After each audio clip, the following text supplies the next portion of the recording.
Good evening and welcome to NewsNight. Tonight we'll have all of your international, national, and local news. I'm Ruthie Light. And I'm Christiana Cates. Learn about anti-abortion ban strikes, cruise offerings, free wedding services, and administrative picks, all influenced by the recent presidential election. Also, hear about a new Walk of Fame right here in Pittsburgh, highlighting diverse and influential Pittsburgh contributors. All this and more coming up on NewsNight.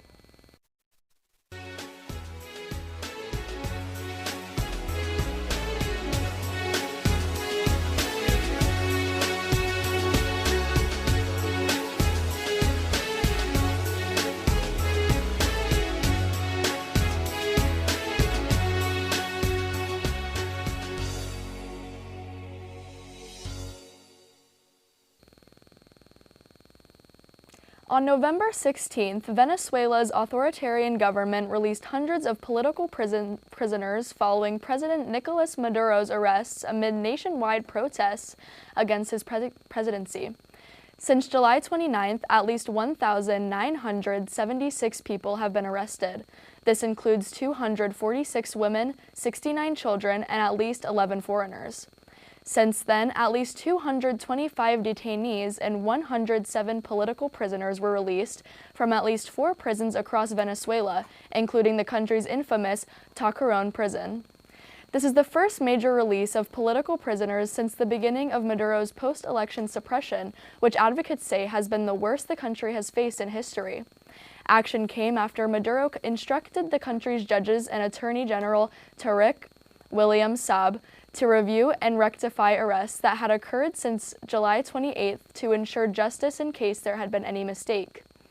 On November 12th, Venezuela's Attorney General announced that his office would be reviewing 225 cases related to the protests. The local human rights organization Foro Penal later verified the releases. However, it is unclear what exactly prompted Maduro's change of heart after he boasted of more than 2,000 arrests in August and vowed, quote, "there will be no forgiveness," end quote. Videos of family members greeting their loved ones with hugging and sobbing as they were released have been circulating on social media and local news outlets.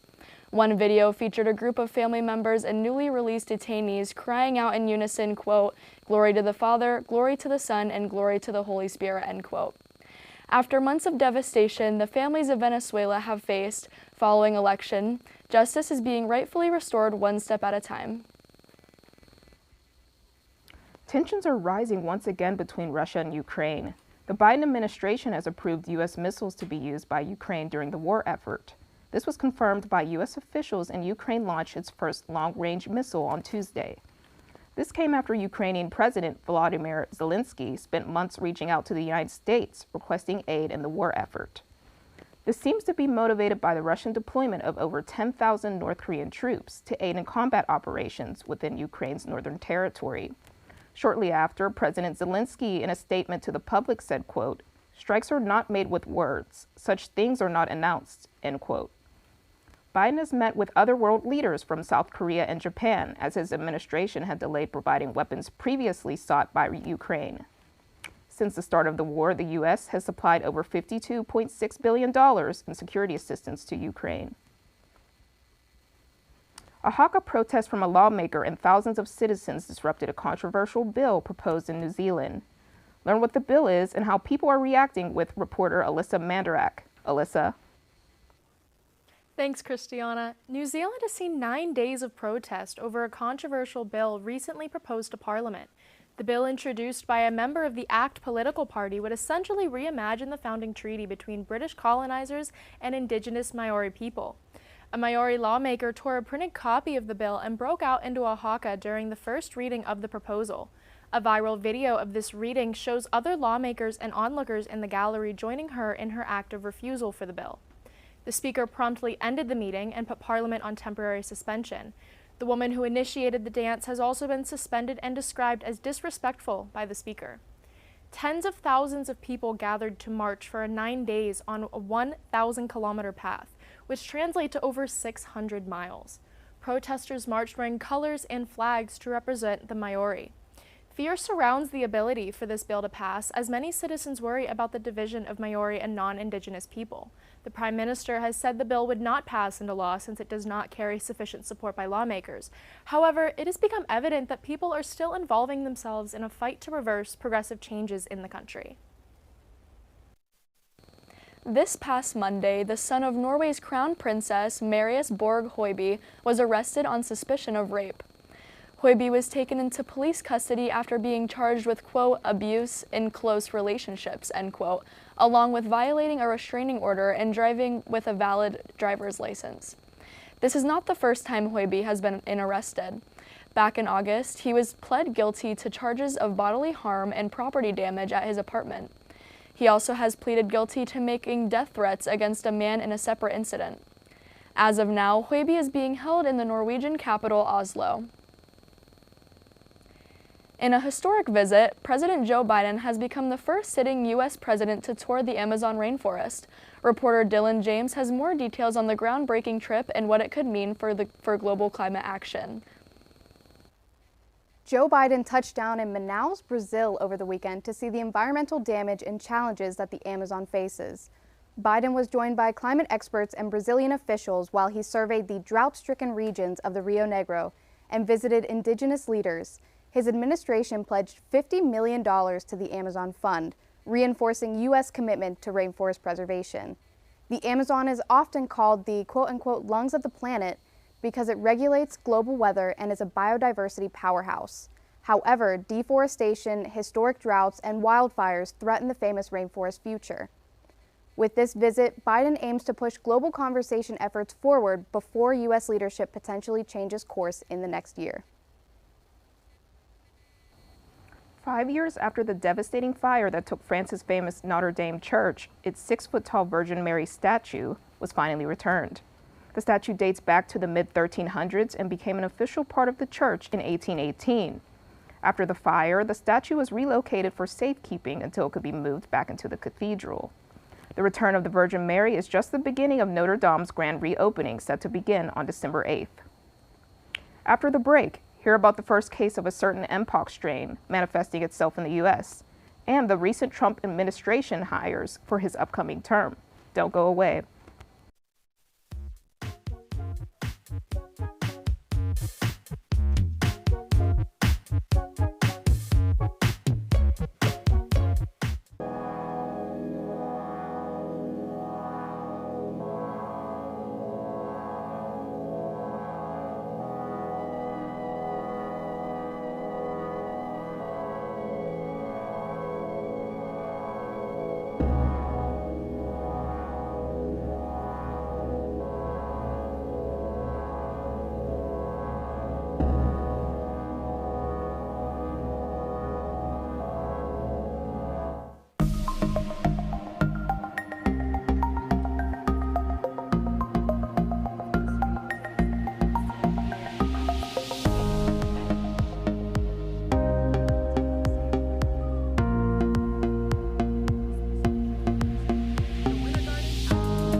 On November 16th, health officials identified the first case of the clade I Mpox strain in the United States after an American brought the disease back to her home in California after traveling in Eastern Africa, which is one of the several countries known to have been affected by the virus. The affected person is currently self-isolating. People who have had close contact with the person are also being contracted by healthcare workers. Health officials are saying that for now there is no evidence that the Mpox strain is spreading among people in California or anywhere else in the United States. However, the case has prompted global health alerts concerning its ability to spread due to its severity and transmissibility. Mpox is a disease that spreads from animals to people. It's received its former name, monkeypox, because it was first discovered in monkeys. According to the CDC, it originates from the same virus family as smallpox, and it spreads through physical contact. According to the World Health Organization, Mpox can cause a painful rash with sores in large lymph nodes, fever, headache, muscle ache, back pain, and low energy. This is not the first time that Mpox has made its way to the United States, as the Clade 2 Mpox strain has circulated America since 2022. However, the risk with the Clade 1 Mpox strain is believed to be higher than the Clade 2 strain. State and health officials say not to worry, though, because the risk of the strain spreading to the public from this first case is low. According to experts, a single case linked to travel is cause for vigilance, not panic. More advancements in President-elect Donald Trump's hush money trial. On Tuesday, New York State prosecutors announced a plan to postpone the former president's trial by his legal team. In order for a delay to take place, it would need the presiding judge, Juan Mercan's approval. This comes after the initial conviction in May, when former President Donald Trump was accused of falsifying business documents to cover up an affair with adult film actress Stormy Daniels. The former president's lawyers are fighting to have the case dismissed. And his attorneys wrote in a statement Tuesday to the district attorney of New York City that, quote, "There is no material difference between President Trump's current status after his overwhelming victory in the national election and that of a sitting president following inauguration," end quote.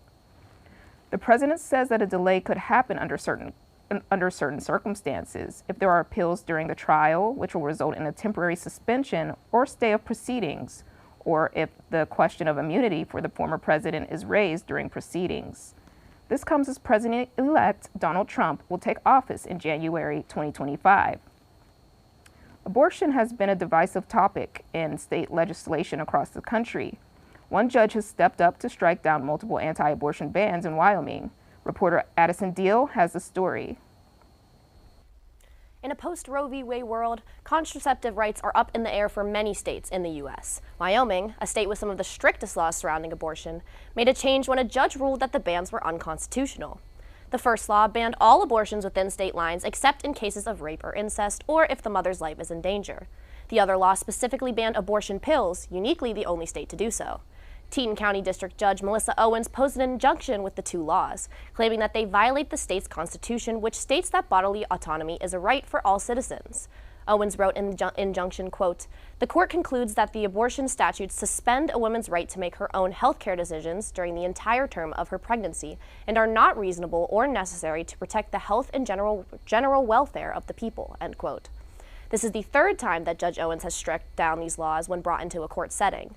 This ruling now makes abortion legal in the state of Wyoming up until fetal viability for the time being.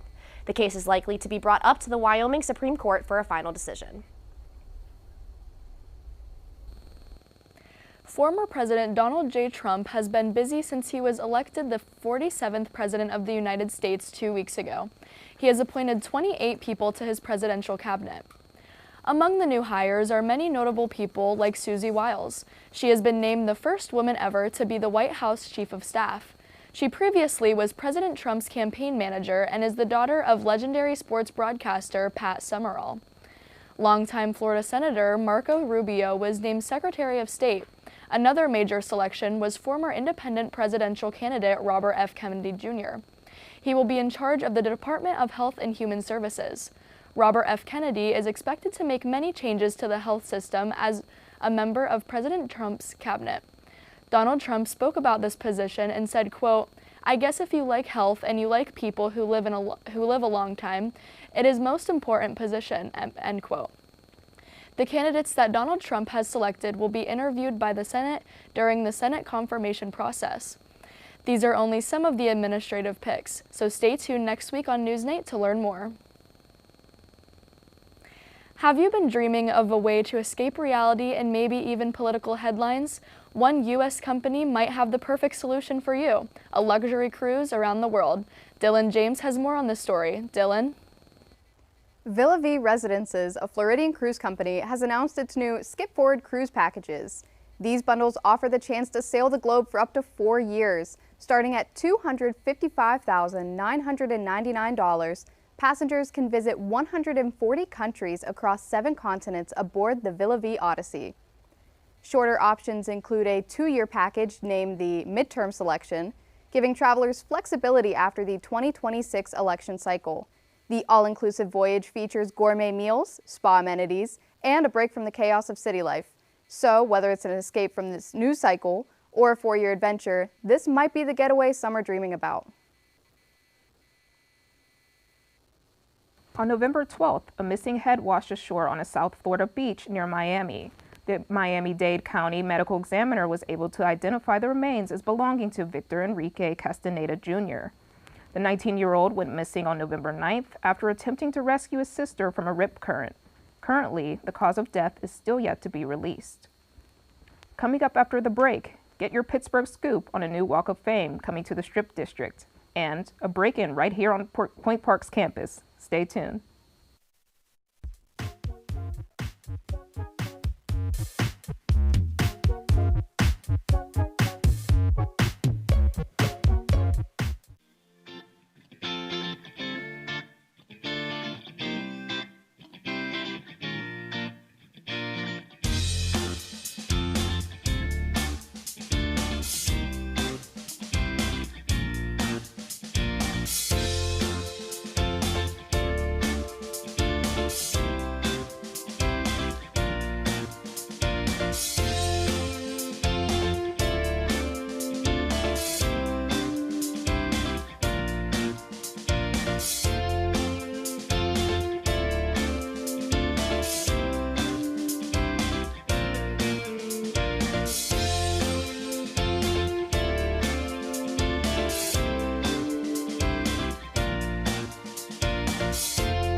A 70-year-old man was shot and robbed outside of Cornerview Nursing and Rehabilitation Home in Pittsburgh's Larimer neighborhood. Last Wednesday, November 13th, around 12:30 p.m., first responders arrived at the scene of the crime after receiving an aggravated assault report to find the victim outside of the nursing home lobby with a gun wound on his stomach. The victim informed the police that a man had shot him and robbed him of cash and his wedding band. As he was in critical condition, the victim was soon after taken to the hospital. The Cornerview Nursing and Rehabilitation Home staff told law enforcement that the victim entered the facility in the afternoon asking for help. Following the events, the facility went into lockdown and assisted the man as best as possible. The victim is not a resident of the nursing home, rather he was visiting family there previous to the attack.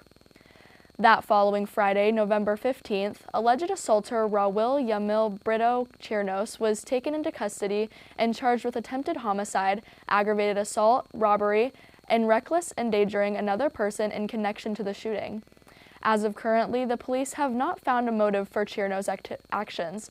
However, they stated that detectives have found a crime scene and the Borough Violent Crime Unit is investigating. An all-new Pittsburgh Walk of Fame is coming to the city. A nonprofit by the same name is starting the project and will place the stars on the sidewalk in front of the Strip District Terminal.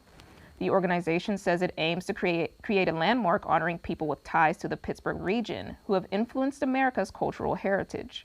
The executive director, Nancy Polinsky Johnson, said, quote, "With 5 blocks of sidewalk under single ownership, we have plenty of space to honor so many of the diverse people from the Pittsburgh region, whose talents, skills, and genius have contributed significantly to science and technology, the humanities, and American arts and culture," end quote. The organization aims to have members of the public vote for honorees early next year. They will have 10 initial inductions and add more every year. The organization plans to have 10 inductions by fall of 2025, and to learn more about the organization or make a donation, you can go to pittsburghwalkoffame.org. A bar was raided and closed by law enforcement next to the University of Pittsburgh's campus. Learn more about the violations with reporter Alyssa Mandarak. Alyssa? An Allegheny County judge ruled Panther Pit to shut down for at least a year at a hearing last week. The judge described the property as a nuisance and signed an emergency ruling to cease operations, saying that the Oakland bar, quote, has continually proven to be a threat and danger to our community, students, and children, end quote. District Attorney Steven Zappala has deemed this location a speakeasy and alleges that they do not check ID for customers. Signs have been posted outside of the bar advertising a $20 cover fee for unlimited drinks and dancing. In a September raid, police liquor control enforcement agents found over 400 gallons of alcohol, even though the bar does not currently hold a license to serve it. In almost 2 years, almost 40 calls have been made to the police over underage drinking, fighting, alcohol poisoning, and drug use. Among the 3 owners of the bar, Prasad Margabandhu and his brother Shivram Bandhu have a history as court defendants. Margabandhu specifically has seen charges of theft and insurance fraud. The brothers were sued by Monroeville and Westmoreland malls in the last 9 years for failure to pay rent on Winghart's Burger properties. Between years of raids and health code violations, authorities hope the closure will end the presence of violence and harm to the community. A man was arrested after entering the West Penn building under the influence last Wednesday, according to public safety. The man, Eric Blosser, 52, was found by campus police unconscious at a table inside the CMI. Pills were spread over the table in front of him. Public safety did not specify what the pills were. Sergeant Bill Wagner arrested Blosser and called paramedics who wheeled Blosser out on a stretcher to Mercy Hospital. Blosser was charged with defiant trespassing, disorderly conduct, and public intoxication. The Pittsburgh Downtown Partnership will hire a new business district manager in Southside. Reporter Addison Deal has the details. Addison? Southside neighborhood is a popular destination for both Pittsburgh natives and visitors alike, with its many stores, bars, and restaurants. It didn't always look like this, however, and the Pittsburgh Downtown Partnership has a plan in place to keep this neighborhood up and coming. The Southside has not always been a place that Pittsburgh natives like to visit. I live in Carrick, which is the Southside, for 10 years. I'm coming from physical therapy. I don't like it down here. But it has been undergoing some serious upgrades over the last few years, and the Downtown Pittsburgh Partnership is hoping to fix that. The biggest role of the business district manager will be to fulfill the needs of the district, and that means creating a healthy balance of businesses that work well together. It will mean making sure that current businesses that are there, that they have the resources available to them. The effort is being headed by District 3 councilperson Bob Charlin and assisted by dedicated community member Ed John. They have some high hopes for what this position will bring to the community. This is not a event coordinator, but there will certainly be some coordinating of events to showcase that Southside is a fun, vibrant, exciting, and safe place to come and spend your money. While the goal is to improve the quality of living for all Southside residents, not all of them are happy about this change. I haven't, but it's going to increase the crime rate. It doesn't matter. It's too many bars. It's a bar in every block. The Southside is the middle of Pittsburgh. It's going to work for the revenue regardless. They're going to put in the businesses. They're going to put in the bars. It brings the people. It helps the city council people. It's all one big circle. The position has not yet been filled, but applicants are streaming in, and the Downtown Partnership has a hard decision to make. So keep your eyes on the South Side, Pittsburgh. Reporting on East Carson Street, I'm Addison Deal for UView Television. Harold's Haunt, an LGBTQ community space in Millville, is offering free elopements to clients with the stated reason of getting marriage license ahead of Donald Trump's second presidential term. Usually operating as a bar, the Haunt now offers to serve as a space for LGBTQ clients to quickly get married free of charge. Kitty Paul, a photographer from Avalon, is also offering free photography services. Trump has previously said he is, quote, fine, end quote, with same-sex marriage. The Heritage Foundation's policy playbook, Project 2025, proposes large removals to the federal protection of gay marriage rights. After a quick break, hear local Pittsburgh weather update and who made history by being the first Korean American senator. Don't go away.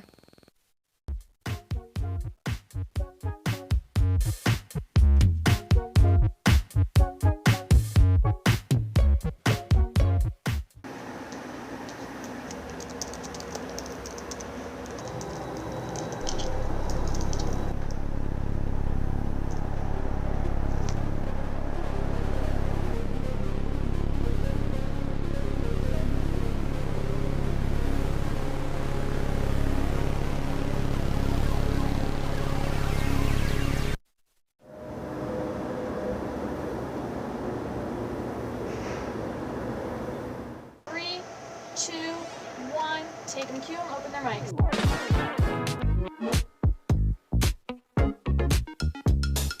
Today marked the 1-year anniversary of the Pittsburgh Post-Gazette strike. Point Park University just hosted a campus-wide meeting. Plans for the rapid transit bus line are not set to conclude until 2025.